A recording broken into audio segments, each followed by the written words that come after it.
సిద్దిపేట గడ్డ మీద మళ్ళా వస్తా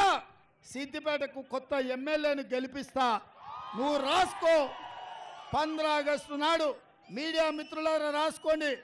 రుణమాఫీ చేసి మళ్ళా ఇదే చౌరస్తాల పాత బస్టాండ్ల సమావేశాన్ని పెడతా రైతులతో 1,00,000 మందితో ఇక్కడనే పెడతా 2 లక్షల రుణమాఫీ చేసి 1,00,000 మందితో ఇదే చౌరస్తాల మళ్ళా సమావేశం పెడతా రైతు రుణమాఫీ చేసి హరీష్ రావు రాజీనామా సిద్ధంగా రాసి పెట్టుకో నీ లెక్క నీ పత్రం మొత్తం అంతా తేలుస్తా ఇక ఈయనది ఇట్లా ఇక ఆయన అట్లా మోడీ గారు నిన్ననే మీదకు వచ్చిపోయాడు ఆయన పాపం రఘునందన్ రావు గారు రోజు కేసీఆర్ మాట్లాడే స్పీచ్ల కాగితం జిరాక్ తీసుకుపోయి ఆయనకి ఇచ్చినట్టున్నాడు నన్ను తిడుతున్నాడు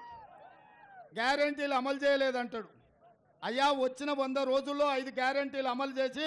ఆడబిడ్డలకు ఆర్టీసీ బస్సులో ఉచిత ప్రయాణం ఇచ్చినాం 500 రూపాయలకే సిలిండర్ ఇచ్చినాం 200 యూనిట్లు ఉచిత కరెంట్ ఇచ్చినాం 10 లక్షల రూపాయలు రాజీవ్ ఆరోగ్యశ్రీ అమలు చేసినాం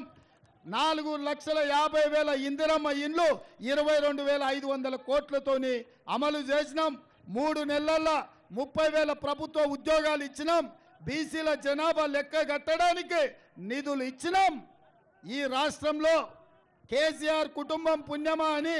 గంజాయి డ్రగ్స్ ఈ రాష్ట్రాన్ని యువతను నిర్వీర్యం చేస్తుంటే ఉక్కు పాదంతో గంజాయి డ్రగ్స్ను నేలకేసి కొట్టినాం ఇన్ని మంచి పనులు చేస్తే పెద్ద మనిషిగా పెద్దన్నగా నరేంద్ర మోడీ పిల్లగాడు బాగానే చేస్తుండని అంటాడేమో అనుకున్నా 13 ఏళ్ళు ముఖ్యమంత్రిగా 10 ఏళ్ళు ప్రధానమంత్రిగా చేసిన నరేంద్ర మోడీ ఈ తెలంగాణకు వచ్చి మనల్ని తిట్టిపోయిండు ఆయన నేను అనుకున్నా